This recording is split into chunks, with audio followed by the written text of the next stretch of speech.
The Renaissance era was a period between the 14th and 17th century, bridging a gap between the Middle Ages and modern history. During this time, many great artists and architects would rise to fame. One such architect was Carlo Maderno. Carlo Maderno was born in a district of the Swiss Confederacy called Capolago, today's Ticino, which borders on Italy.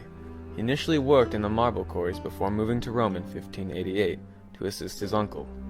There, he worked as a marble cutter, but soon would be recognized as a great sculptural artist.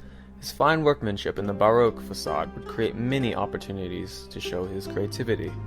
His inspiration for this style came from the late Renaissance Jesuit church in Rome. Maderno's first independent project was a small Catholic church in Rome called Santa Susanna, 1597 to 1603. This facade would become one of his most celebrated achievements, which heavily influenced much of later Italian Baroque architecture.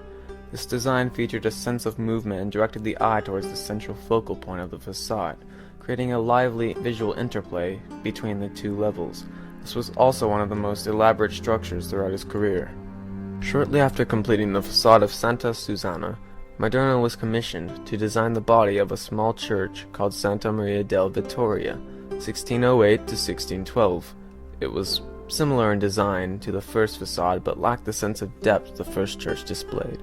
He also began work on Sant Andrea del Valle, 1608 to 1622, which had originally begun in the 1590s, but after his death remained uncompleted. However, this facade does bear all of Maderno's trademark features. St. Peter's Basilica in Rome displays some of Maderno's great works among other famous artists like Michelangelo. In fact, his plans came to be better suited to the church, and Michelangelo's plans were abandoned. You can also see his work in other secular buildings like palaces in and around Rome.